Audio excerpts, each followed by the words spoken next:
What if I just used my brain? Rather than being chronically online, forever scrolling, aka doom scrolling TikTok, YouTube, Instagram. You're your kitty cat. He's a little kitty cat. So easily distracted. Doesn't take much. Doesn't take much at all. But what if I stopped being on social media so much and actually put the brain to good use? Here comes a cat. Will she put her fluffy tail on camera? I think it's safe to say that Gen Z aren't the only ones that suffer from brain rot these days. Those of us in Gen X and millennials and anyone else with a phone. Hello, Minx. We're all a little bit too chronically online these days. I'm not a huge, massive kind of Instagram kind of a person, but TikTok, oh my God, it endlessly entertains me. I find it educational, informative, and really helpful sometimes. Here comes the Minx, yet again. Oh, you want some lovies? Oh, she wants some lovies. Yes, she wants. She would like a scritch, please. Cats really teach us to be present, don't they? They want what they want right now, and they don't care that you have plans or a schedule. I am what you might say a lifelong student and have been in and out of education since my 20s and really do adore it and love it. So I was thinking maybe what I do is I create a little schedule of study for myself, or maybe just take a couple of courses or do a couple of things or read some books and do some notes and figure out a plan and or a way in which to learn some things myself, rather than going to the expense and the time commitment that another master's degree would involve.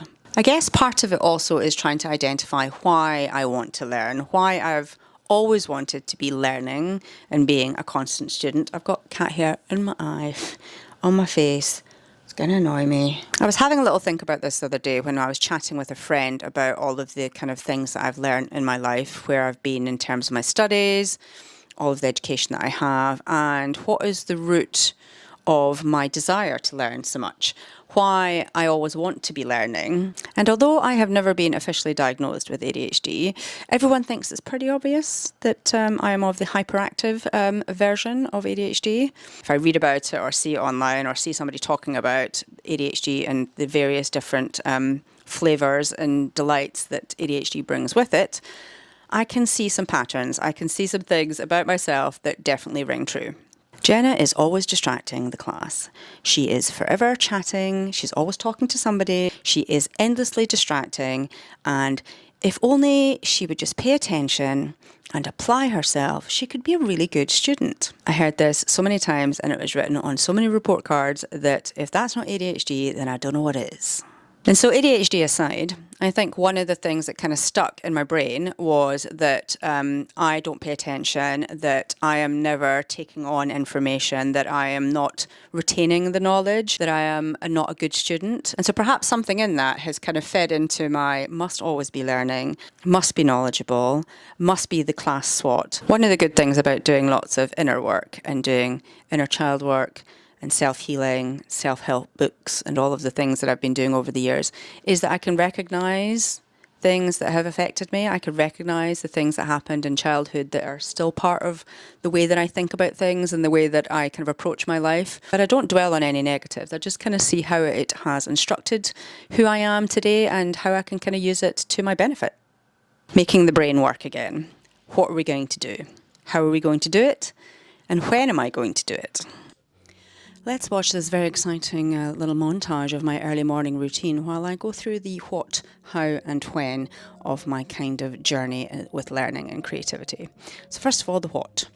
So I'm going to be doing some video editing training, most likely around DaVinci Resolve, which is the editing platform that I'm going to be using to do these edits.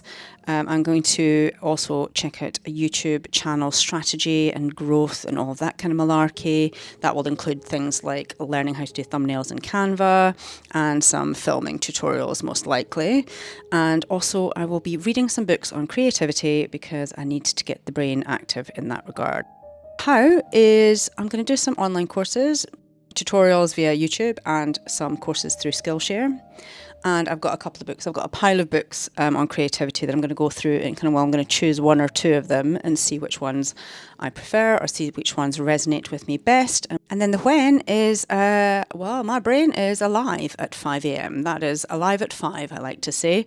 It is when I'm sharpest and when I'm most likely to be able to learn things, most likely to have anything go into the old noggin and stick. So early mornings is going to be when I get this done. Maybe later in the evening, if I've got any energy at all left, I will give it a go, but it's probably going to be mornings. Because I do love a notebook and I'm a little bit obsessed with commonplace books, I'll probably have a commonplace book, a specific manuscript for each thing that I'm going to be learning, so that I can keep some notes and I can keep all of my learning in one place, I guess, so that if I ever want to revisit it, I can go back to the book and figure out how to do something. It's going to be especially helpful for things like DaVinci Resolve, which is the editing software that I'm going to be using to edit all of these videos. Because my background is television and post-production, I have used a couple of other different editing platforms. I'm not an editor. That's not what I did when I worked in television. That's not my profession.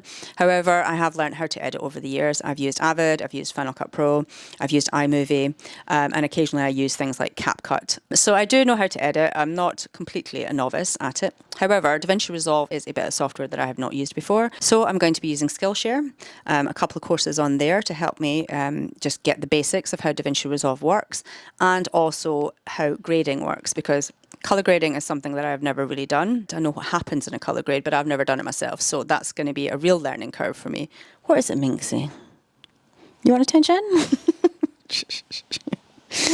Yeah, I don't have any more treats, baby. I know you think the treats are in this little drawer here, but I don't have any more. I'm also going to be watching YouTube, because YouTube is really just the best platform ever for learning. You can pretty much take any aspect of any subject that you ever wanted to learn about and find a YouTube video about it, and somebody's going to teach you how to do the thing that you want to learn. What I might do with my YouTube and with my Skillshare is I might do a little bit of screen recording, screen capture of what I'm learning as I go and share it with you. And so it would be good to kind of do some documenting of what I've actually learned. I'm going to also read some books on creativity, because one of the reasons for leaving TV and kind of getting back to myself and my life is that I want to be more creative. I want to get back into being more creative. I'm not entirely sure whether or not being a fine artist is going to be the result or the final output or outcome of this creative journey that I'm on. Many years ago, I read a book called The Creative Habit by Twyla Tharp. I was really fascinated by it and learned quite a lot from it, but I've actually managed to sell that book or gave it away or lent it to somebody or something, because I don't have it anymore. So when I went looking through my bookshelves for it, couldn't find it. So I've ordered another copy of it. So I'm going to go through that and take lots of notes, do lots of annotating, put into practice some things that I definitely learned from it first time round, and we'll try to learn from again. My Canon camera's battery decided to die on me just as I was trying to finish recording this. But needless to say, I'm now recording it on my iPhone, so hopefully the quality isn't terrible. I'm sure it'll be absolutely fine. So we were talking books and the books that I want to read regarding creativity. Another book I'm going to try, which I just recently found, is by a woman called Katie Hessel, who's an art historian. I do have her first book, which is to do with women artists through history. I can't remember the title now. I will find it and take some footage of it and show you it at somewhere here on the screen. This next book of hers, though, that I want to read is called How to Live an Artful Life. And it's almost kind of like a 365 days starting in January kind of inspiration book. So I will most likely start this book on the 1st of January 2026 so that I can kind of get some insights, see what other artists can teach me, see what inspiration I can gather from them, and whether or not I want to go and do some further research, further learning, and or go and actually look and see if I can find some of their artwork in the world somewhere, and see how that informs my own creativity, informs my own creative journey and my path, and my new kind of creative way of being. So with all that learning and all of that kind of figuring out how I'm going to move forward with my creative journey, the next thing I want to do is I want to revisit all of my creative output thus far. Now we're talking about going back a good couple of years to maybe about 10 years ago from some creative output that I did when I was working in a studio here in London, as well as the work that I kind of put together to get into my master's degree, and maybe even some work I did for my BA way back in my 20s. A little bit of a revise, a little bit of a look back at what I have produced in my life thus far, and whether or not any of it still rings true, whether or not any of it still inspires me, whether or not I'm a completely different artist now to what I was. I mean, I will be a completely different artist because I'm at a different stage of my life and I'm at a different outlook in terms of how I feel about myself creatively. And so my next video is going to be all about that review and just how spectacularly I have face planted in a creative sense in terms of the work that I've done before. I mean, you know, let's not be too negative about it. I'm just having my own little pep talk here. I'll try not to be too negative about the work that I've done. It's likely that people on the internet will hate it because that's just people on the internet for you. But I myself am going to try and do as honest a review as I possibly can so that I can figure out how I go forward with my kind of creative vision, my creative journey. If you would like to follow along, my next video is going to be called Creative Jumping Off Points, how I'm going to recalibrate my creative vision and output. And if you enjoyed this video, please feel free to like and subscribe, and I'll see you next time.